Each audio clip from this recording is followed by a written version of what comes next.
പണിതീരാത്ത ഈ വീട്ടിൽ ഓരോ ചുവരുകൾക്കും പറയുവാനുണ്ട് ശ്രീജയുടെ സിവിൽ സർവീസിൻ്റെ വിജയത്തിൻ്റെ കഥ. അപ്പോൾ ശ്രീജ പഠിച്ചതിനെക്കുറിച്ചും ആ ഡൽഹിയിലെ ഇൻ്റർവ്യൂവിൻ്റെ അനുഭവമാണ് നമ്മൾ ഇന്ന് പങ്കുവയ്ക്കുന്നത്. കേരള ചിപ്സിന് എന്തു രുചിയാണ്? സിവിൽ സർവീസിലെ ഒരു ചോദ്യം ഇങ്ങനെയായിരുന്നു ഇൻ്റർവ്യൂവിന്. അതെന്തായിരുന്നു ആ ചോദ്യം? ഒരു സാറ് ചിപ്സ് ഫ്രണ്ട് ഇരിപ്പുണ്ടായിരുന്നു. സാർ ഒരു ചിപ്സ് എടുത്തു. എന്നിട്ട് എൻ്റെ അടുത്ത് ചോദിച്ചിട്ട് എന്തിനാ തിരുവനന്തപുരത്ത് നിന്ന് ഡൽഹി വരെ ഇത് വന്നു, എന്താ ഇതിൻ്റെ സ്വാദിൻ്റെ രഹസ്യം ചോദിച്ചു. അപ്പോൾ ഞാൻ പറഞ്ഞു, സാർ അത് മുളക് പൊടി ഉപ്പൊക്കെ ഇടുമ്പോഴത്തേക്ക് ഇതിൻ്റെ ഇതൊക്കെ ഫ്ലേവറൊക്കെ വരുമ്പോഴത്തേക്ക് ടേസ്റ്റ് കൂടാൻ ചാൻസ് ഉണ്ട്.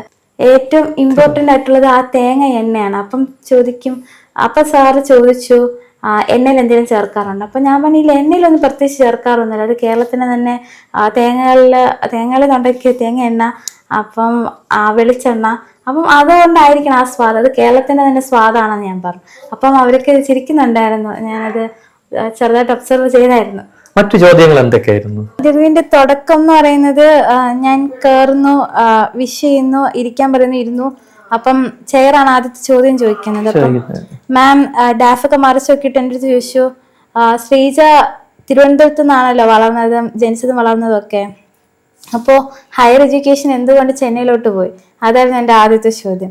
അപ്പം ഞാൻ പറഞ്ഞ ആൻസർ ചെയ്യുന്ന മാം പറഞ്ഞു, കേരളം എഡ്യൂക്കേഷൻ ഹബ്ബാണല്ലോ, കൊച്ചി ഉണ്ട്, വേറെയും പല സ്ഥലങ്ങൾ ഉണ്ടല്ലോ, പിന്നെ എന്തുകൊണ്ടാണ് ചെന്നൈയിലോട്ട് പോയത്? അപ്പം ഞാൻ ആൻസർ പറഞ്ഞത്, ഒരു പുതിയ ലാംഗ്വേജ്, ഒരു പുതിയ കൾച്ചർ, അതൊക്കെ എപ്പോഴും ഒരു ന്യൂ ലേണിംഗ് എക്സ്പീരിയൻസ് ആണ്. അപ്പം ഒരു ഷൈ കിഡായിരുന്ന എനിക്ക് ഒത്തിരി വളരാനുള്ളൊരു അവസരം ചെന്നൈ ഓഫർ ചെയ്യുമെന്ന് എനിക്ക് തോന്നിയതുകൊണ്ടാണ് ഞാൻ പോയതെന്നാണ് ഞാൻ പറഞ്ഞത്. അതാണ് തുടക്കം. എത്ര മണിക്കൂറായിരുന്നു ഇന്റർവ്യൂ ഉണ്ടായിരുന്നു?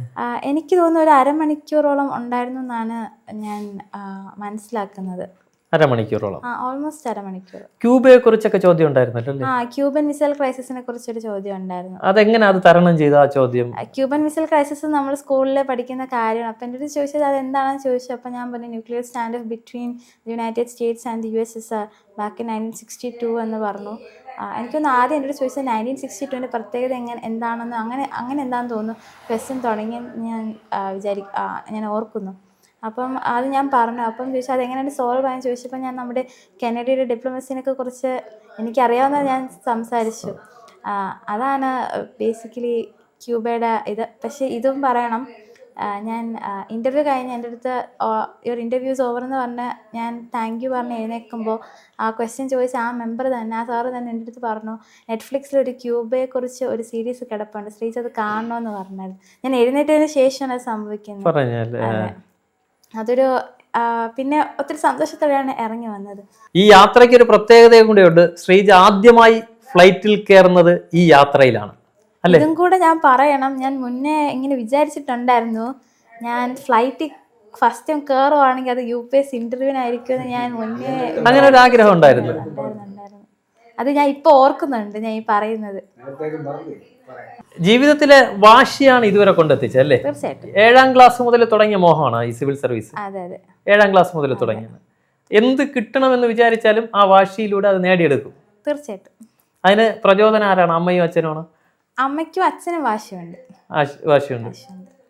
വളരെ കഷ്ടപ്പെട്ടാണല്ലോ അച്ഛൻ ഇതുവരെ കൊണ്ടെത്തിച്ചത് അല്ലേ? എനിക്ക് തോന്നുന്നു ശ്രീജ സിവിൽ സർവീസ് എടുത്തതിനേക്കാൾ ഏറെ ബുദ്ധിമുട്ടിയാണ് അവരുടെ രണ്ടുപേരുടെയും ജീവിതം അല്ലെ? ഒരു വലിയൊരു സിവിൽ സർവീസിന്റെ ആൾക്കാരാണ് അവരൊക്കെ അല്ലേ? അവരുടെ കഷ്ടപ്പാടാണ് ഇന്ന് ഈ നിലയിലെത്തിച്ചത്. വായനയൊക്കെ എങ്ങനെയാണ് ശ്രീജയ്ക്ക്? എനിക്ക് വായിക്കുന്നത് ഒത്തിരി ഇഷ്ടമുള്ള കാര്യമാണ്. ഞാൻ കിട്ടുന്നതൊക്കെ വായിക്കാൻ ശ്രമിക്കാറുണ്ട് സമയം കിട്ടും പോലെയൊക്കെ. പുസ്തകമൊക്കെ മണിക്കൂറുകളോളം വായിക്കാറുണ്ടോ? ഉണ്ട്. ഞാൻ ചില പുസ്തകങ്ങളൊക്കെ ഉറങ്ങാതിരുന്ന് വായിച്ചു തീർത്ത സംഭവം ഉണ്ടായിട്ടുണ്ട്. ജീവിതത്തിൽ എന്ത് നേടണമെന്നുള്ളതും ജീവിത അനുഭവവും ചെവറിൽ എഴുതി ഒട്ടിക്കാറുണ്ട്. അതിലൂടെയാണ് ഓരോ പഠനത്തിന്റെ ഓരോ പടവുകളും കയറിയിട്ടുള്ളത്. അതിന്റെ അനുഭവം എന്തായിരുന്നു? അത് എനിക്ക് ഒരു ഇതുണ്ട്, അതായത് രാവിലെ എഴുന്നേൽക്കുമ്പോഴും രാത്രി ഉറങ്ങുമ്പോഴും പഠിക്കാതിരിക്കുമ്പോഴും എല്ലാം ഗോൾസ് എല്ലാം കൃത്യമായിട്ട് കാണണമെന്നൊരിതുണ്ട്. കാരണം കൺസിസ്റ്റൻസി മെയിൻറ്റെയിൻ ചെയ്യാൻ അത്യാവശ്യം ഡിഫിക്കൽട്ടായിട്ടുള്ളൊരു പണിയാണ് ഇത്. പിന്നെ ഹാർഡ് വർക്ക് അത്യാവശ്യമാണ്. അപ്പം ഉഴപ്പാനൊക്കെ ഭയങ്കരമായിട്ട് ടെൻഡൻസീസ് ഒക്കെ വരും. പക്ഷെ ഇങ്ങനെ ഒരു ഗോൾ ഞാൻ എഴുതി വെച്ചിട്ടുണ്ടെങ്കിൽ എത്ര ഉഴപ്പിയാലും ഞാൻ പഠിത്തത്തിലോട്ട് തിരിച്ച് വരും, ഞാൻ ആ ഗോളിലോട്ട് തിരികെ വരും.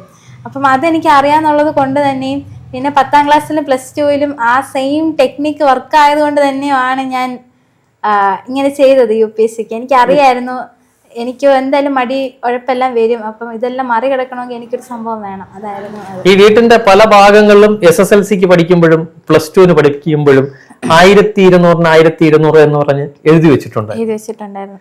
അത് നേടുകയും ചെയ്തിട്ടുണ്ട് അല്ലേ? അതെ, അതൊക്കെ വിജയത്തിന്റെ ഒരു തീർച്ചയായിട്ടും അത് എൻ്റെ ഒരു സ്വന്തം മെത്തേഡാണ്. ഇതൊക്കെ വർക്കാവുന്നുണ്ട്. ഇപ്പൊ വീണ്ടും അത് വർക്കായി. അതെ. അപ്പൊ ഇനി അടുത്ത യാത്രയിലെ പുറപ്പാടിലാണ്. അതെ, തീർച്ചയായിട്ടും.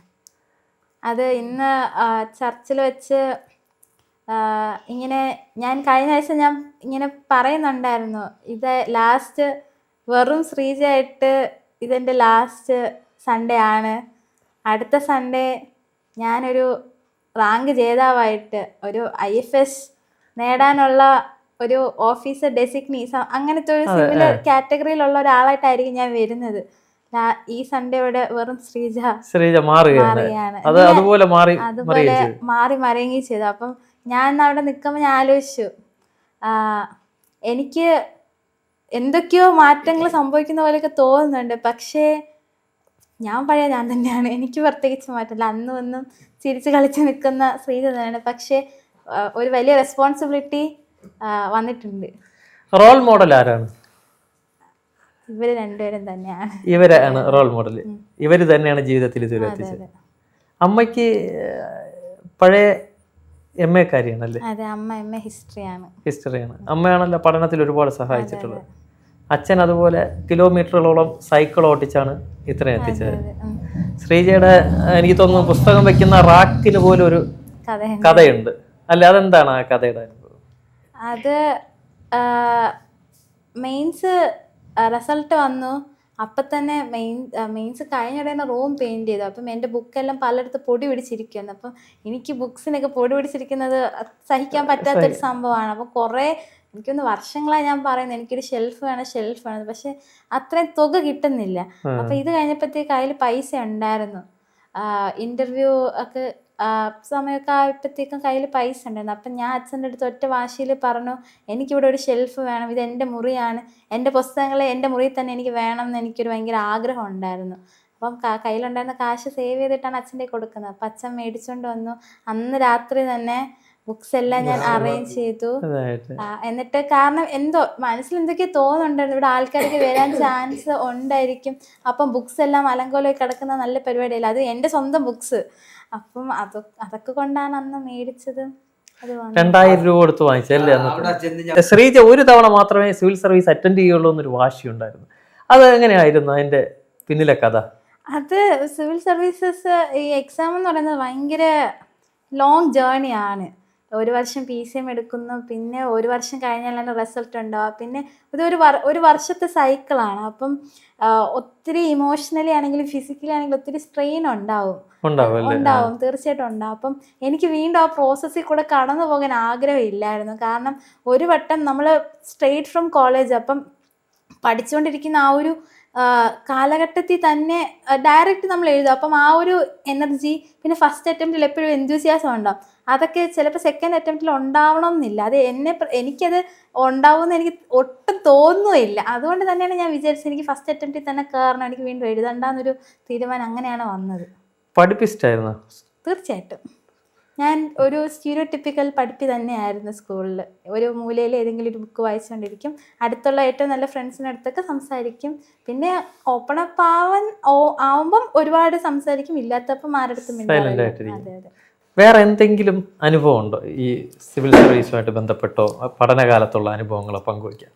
തീർച്ചയായിട്ടും ഒത്തിരി അനുഭവങ്ങളുണ്ട്. കോളേജിൽ പഠിക്കുമ്പോഴാണ് ഞാൻ ശരിക്കും എന്നെ തന്നെ മനസ്സിലാക്കുന്നത്, എനിക്ക് കഴിവുകളുണ്ടെന്നൊക്കെ എനിക്ക് മനസ്സിലാകുന്നത് കോളേജിൽ വെച്ചിട്ടാണ്. ഞങ്ങളുടെ MCCയിൽ ഹോസ്റ്റൽസിന് ഹോൾസ് എന്നാണ് പറയുന്നത്. അവിടെ സ്റ്റുഡൻറ് ലീഡേഴ്സിന് അത്ര ഇമ്പോർട്ടൻസ് ഉണ്ട്. അപ്പം എൻ്റെ ജീവിതത്തിലെ ആദ്യത്തെ ഒരു മേജർ ലീഡർഷിപ്പ് പൊസിഷൻ എന്ന് പറയുന്നത് എൻ്റെ ഹാൾ, അതായത് മാർട്ടിൻ ഹാളിൻ്റെ ലിറ്റററി ആൻഡ് ഡിബേറ്റിംഗ് സെക്രട്ടറി ആയിരുന്നു എൻ്റെ ഫൈനൽ ഇയറിൽ. അപ്പോൾ അതൊരു മേജർ ലൈഫ് ചേഞ്ചിങ് ഇവൻ്റ് ആയിരുന്നു. ലൈക്ക് എനിക്കൊരു നല്ലൊരു റെസ്പോൺസിബിൾ ആയിട്ടുള്ള ലീഡർ ആവാൻ പറ്റും, അതൊരു ഇൻക്ലൂസീവ് ആയിട്ടുള്ള ലീഡർ ആവാൻ പറ്റും, ഒരു ടീമിനെ മുന്നോട്ട് നയിക്കാൻ ഉള്ള പ്രാപ്തി ഉണ്ടെന്നൊക്കെ എനിക്ക് മനസ്സിലാക്കുന്നത് അവിടെ വെച്ചിട്ടാണ്. അപ്പം എൻ്റെ ഫ്രണ്ട്സൊക്കെ പറയും നീ ഒരു അടിപൊളി L&D സെക്രട്ടറി ആയിരുന്നു, റെസ്പോൺസിബിലിറ്റി ഏറ്റെടുക്കുമ്പോൾ അതിൽ 100% അല്ലെങ്കിൽ 200% ഞാൻ കൊടുത്ത് ചെയ്യുന്ന ഒരാളാണെന്നൊക്കെ എൻ്റെ ഫ്രണ്ട്സ് ഇപ്പോഴും അവർ പറയും. അപ്പം അങ്ങനെ ഒരു എനിക്ക് തന്നെ ഒരു വലിയ ഇമ്പാക്റ്റ് ഉണ്ടാക്കിയ സംഭവമാണ് ആ ഒരു പൊസിഷൻ എന്ന് പറയുന്നത്. ചെന്നൈയിലെ പഠനത്തിന്റെ കാരണം എന്താണ്? നമ്മൾ ഇവിടുത്തെ പഠനത്തെക്കാൾ ചെന്നൈ പോകാനുള്ള കാരണം? ഞാൻ പറഞ്ഞല്ലോ, ഞാനൊരു ടിപ്പിക്കൽ പഠിപ്പിച്ച ടൈപ്പായിരുന്നു. വേറെ extra curriculars apart from social science quiz competition ഞാൻ അധികം പാർട്ടിസിപ്പേറ്റ് ചെയ്യാറില്ല. അപ്പം എനിക്ക് തോന്നി നമ്മുടെ തിരുവനന്തപുരവും കേരളം മൊത്തത്തിൽ ഭയങ്കര ഒരു കംഫർട്ടബിൾ ആയിട്ടൊരു സ്പേസ് ആണ്. നമ്മുടെ സ്വന്തം മലയാളം ലാംഗ്വേജ്, പിന്നെ നമ്മുടെ സ്വന്തം മലയാളികളും. അപ്പം എനിക്ക് തോന്നി ഞാൻ ചിലപ്പം വീണ്ടും ഈ ഇൻട്രോവേർട്ട്നെസ്സും ഷൈനെസ്സും ഒക്കെ ഒത്തിരി കൂടും എന്ന് ഞാൻ വിചാരിച്ചു. ഒരിക്കലും എക്സ്പ്ലോർ ചെയ്യില്ല എന്നൊരു തോന്നൽ എനിക്കുണ്ടായി. അങ്ങനെ ഇരിക്കുമ്പോഴാണ് ചെന്നൈ അടുത്തുമാണ്, പിന്നെ MCC ഒരു അടിപൊളി കോളേജാണ്, ഒത്തിരി ഹിസ്റ്ററി ഉള്ളൊരു കോളേജാണ്, എക്സ്ട്രാ കരിക്കുലേഴ്സിലെല്ലാം ഭയങ്കര ബ്രില്യൻ്റ് ആയിട്ടൊരു കോളേജാണെന്നൊക്കെ എനിക്ക് മനസ്സിലാക്കാനിടയായി. അതുകൊണ്ട് തന്നെയാണ് ഞാൻ അങ്ങോട്ട് പോകാൻ തീരുമാനിച്ചത്. ഇങ്ങനെ ഒരു ഹിസ്റ്റോറിക്കൽ ആയിട്ടുള്ളൊരു കോളേജിൽ പഠിക്കാന്ന് പറയുന്നത് ഒരു വലിയ ഭാഗ്യമായിരുന്നു. അങ്ങനെയാണ് ഞാൻ MCCയിലോട്ട് പോകുന്നത്. ഈ സാമ്പത്തിക പരാധീനതകളെല്ലാം നമ്മളെ വിദ്യാഭ്യാസ കാലത്തെ ബാധിച്ചിട്ടുണ്ടോ? ഒരിക്കലും ഇല്ല. ഞാനത് എപ്പോഴും എൻഷുർ ചെയ്തിട്ടുണ്ടായിരുന്നു. അതായത് സർക്കംസ്റ്റാൻസസ് ബാക്ക്ഗ്രൗണ്ട് ഒന്നും ഒരിക്കലും എൻ്റെ ഡ്രീംസിന് ഇമ്പാക്റ്റ് ചെയ്യാൻ പാടില്ല. അതെന്നെ ഒരിക്കലും തളർത്താനും പാടില്ല. എനിക്ക് അതിനേക്കാളും ഒക്കെ അപ്പുറം പോകണം എന്നൊരു ആഗ്രഹം എനിക്കുണ്ടായിരുന്നു. അത് ഒബ്വിയസ്ലി എനിക്ക് എൻ്റെ അച്ഛൻ്റെ അമ്മയുടെ അടുത്തു നിന്ന് തന്നെയാണ് കിട്ടിയിട്ടുണ്ടായിരുന്നത്. കാരണം ഇത്രയൊക്കെ പ്രശ്നങ്ങൾ ഉണ്ടായിരുന്നിട്ടും ഇതൊന്നും അറിയിക്കാതെയാണ് അവർ എന്നെ വളർത്തിയത്. അപ്പം ഇതിന് അപ്പുറം എപ്പോഴും പറയുന്നത് dare to dream big. Especially എൻ്റെ 10ാം ക്ലാസ്സിലെ എൻ്റെ ന്യൂ ഹയർ സെക്കൻഡറിയിലെ ക്ലാസ് ടീച്ചർ ശോഭനമാരി ടീച്ചർ എപ്പോഴും പറയുന്നൊരു സംഭവം ഉണ്ടായിരുന്നു. ലോകം വിശാലമാണ്, ചിറകുകൾ വെച്ച് പറക്കണം, വലിയ സ്വപ്നങ്ങൾ കാണണം എന്ന് ടീച്ചർ എപ്പോഴും പറയാറുണ്ട്. അപ്പം ഇതുപോലെ ഒത്തിരി ടീച്ചേഴ്സ് ഇങ്ങനെ നമ്മളിങ്ങനെ പ്രോത്സാഹിപ്പിക്കുമ്പോൾ naturally we dare to dream big. നമ്മുടെ ശോഭനകുമാരി ടീച്ചറുടെ വാചകമാണ് ജീവിതത്തിലൊരു വലിയൊരു അസറ്റ് അല്ലേ? അതെ, ടീച്ചറെ ഇപ്പം വിളിച്ചപ്പോഴും ടീച്ചർ ഇത് പറയുന്നുണ്ടായിരുന്നു. അപ്പം ഞാൻ ആലോചിക്കുന്നു, തീർച്ചയായിട്ടും അവിടെ നിന്നൊക്കെ തന്നെയാണ് എനിക്ക് പ്രചോദനം കിട്ടിയതും, ഇങ്ങനെ ഈ വലിയ സ്വപ്നങ്ങൾ കാണാനും നമുക്ക് മുന്നോട്ട് പോകാനും. പിന്നെ ഒരു ക്ലീശ ആയിട്ടുള്ളൊരു സാധനം നമ്മളെപ്പോഴും കേൾക്കുന്നതാണ്, നമ്മൾ aim for the moon you will land among the stars. എനിക്ക് തോന്നുന്നു അത് എൻ്റെ ജീവിതത്തിൽ എനിക്ക് തോന്നുന്നത് അത് ശരിക്കും പ്രാവർത്തികമായൊരു സാധനമാണെന്ന് തോന്നുന്നത്. കാരണം ഞാൻ എഴുതി വെച്ചത് ഓൾ ഇന്ത്യ റാങ്ക് 15 ആണ്, പക്ഷെ എനിക്ക് കിട്ടിയത് ഓൾ ഇന്ത്യ റാങ്ക് 57 ആണ്. അപ്പോൾ അത് ശരിക്കും മൂണിനെ എയിം ചെയ്തു, നക്ഷത്രങ്ങളിൽ ഞാൻ വന്ന് വീഴുന്നു. ഏതായാലും ഇരട്ടി സന്തോഷം. എയിം ചെയ്തെന്ന് മാറി വീഴുന്നെങ്കിലും ഒരു കുഴപ്പമില്ല. ഓൾ ഇന്ത്യ റാങ്ക് 57 തന്നെ വലിയൊരു കാര്യമാണ്. പുതിയ തലമുറയ്ക്ക് പറയാൻ എന്തേ മോട്ടിവേഷൻ ഉണ്ടോ? സിവിൽ സർവീസിൽ വരാൻ ഉദ്ദേശിക്കുന്ന സാധാരണക്കാർക്കും സിവിൽ സർവീസ് എഴുതാം, അതിലേക്ക് വിജയം നേടാൻ കഴിയുമെന്ന് തെളിയിച്ച ഒരു വ്യക്തിയാണ് ശ്രീജ. അപ്പോൾ നമുക്ക് അതിനൊരു സാമ്പത്തിക ഒരു പ്രശ്നമേ അല്ല സിവിൽ സർവീസിന്. അപ്പോൾ അത്തരക്കാർക്ക് നമുക്ക് ഇതിലേക്ക് വരാൻ എന്തെങ്കിലും മോട്ടിവേഷൻ ശ്രീജയുടെ ഭാഗത്തുനിന്ന് കൊടുക്കാനുണ്ടോ? എനിക്ക് പറയാനുള്ളത്, ഇപ്പം എനിക്കിതിന് സാധിക്കുമെങ്കിൽ ഏതൊരാൾക്കും ചെയ്യാൻ പറ്റും. ഒരു കാര്യം ചെയ്യാനുള്ളത് ആഗ്രഹം ഉണ്ടെങ്കിൽ ഇറങ്ങിത്തിരിക്കുക, 100% വർക്ക് ഇടുക, റിസൾട്ട് വരും. ചിലപ്പം റാങ്കായിട്ടല്ലെങ്കിലും നിങ്ങൾക്കൊരു പേഴ്സണാലിറ്റി ഗ്രോത്ത് എന്തായാലും അവിടെ സംഭവിച്ചിരിക്കും. കാരണം ഈ എക്സാം പഠിത്തത്തിനേക്കാളും അപ്പുറം ഒരാളുടെ ജീവിതത്തിനെ തന്നെ മാറ്റിമറിക്കാൻ പൊട്ടൻഷ്യൽ ഒരു എക്സാമാണ്. നമുക്കില്ലാന്നും നമ്മൾ കരുതുന്ന കുറേ കാര്യങ്ങൾ നമുക്കുണ്ടെന്ന് തെളിയും. പിന്നെ കുറേ സ്കിൽസ് നമ്മൾ പഠിക്കും. അത് ഈ എക്സാമിൽ തീർച്ചയായിട്ടും സംഭവിക്കുന്ന ഒരു കാര്യമാണ്. അതിൻ്റെ ഇത് അനുഭവിച്ചറിഞ്ഞ വ്യക്തിയും കൂടെയാണ് ഞാൻ. ഈ സിവിൽ സർവീസിന് പണം ഒരു ഘടകമാണ് പഠിക്കാൻ. തീർച്ചയായിട്ടും പണം ഡെഫിനറ്റ്ലി ഒരു ഫാക്ടറാണ്. കാരണം റിസോഴ്സസ് ഒക്കെ എല്ലാം മിക്ക സമയത്തും കോസ്റ്റ്ലി ആവാറുണ്ട്. എസ്പെഷ്യലി ഇപ്പോൾ കോച്ചിങ്ങിനൊക്കെ പോവുകയാണെങ്കിൽ അത് കോസ്റ്റ്ലി ആണ്. പിന്നെ ഇൻ്റർനെറ്റിൽ ഒത്തിരി ഫ്രീ റിസോഴ്സസ് ഒക്കെ അവൈലബിൾ ആണ്. പക്ഷേ സ്വയം ഒരു ഡിറ്റർമിനേഷനും ഒരു ഡിസിപ്ലിനും ഒക്കെ ഉള്ള ആൾക്കാർക്ക് അതൊരു വലിയ അസറ്റാണ്. അവർക്ക് സുഖമായി പഠിച്ച് ക്ലിയർ ചെയ്യാൻ പറ്റും. പക്ഷേ എനിക്ക് ഹെൽപ്പ് വേണം എന്നുണ്ടായിരുന്നു. അതുകൊണ്ടാണ് ഞാൻ ഫോർച്യൂണിൽ പോകുന്നതും കോച്ചിങ് എടുക്കും. ഫുള്ളും ഇംഗ്ലീഷ് മീഡിയം ആണോ പഠിച്ചത്? അതെ, തീർച്ചയായിട്ടും. അതിൻ്റെ ഒരു വിജയം കൂടെ ഉണ്ട്. ഏത് സിലബസ് ആയിരുന്നു പഠിച്ചത്? ഞാൻ കേരള ബോർഡായിരുന്നു. കുഞ്ഞുനാൾ മുതൽ ഹയർ സെക്കൻഡറി വരെയും കേരള ബോർഡിലാണ് പഠിച്ചത്. കേരള ബോർഡിലാണ് പഠിച്ചത്. Okay, thank you.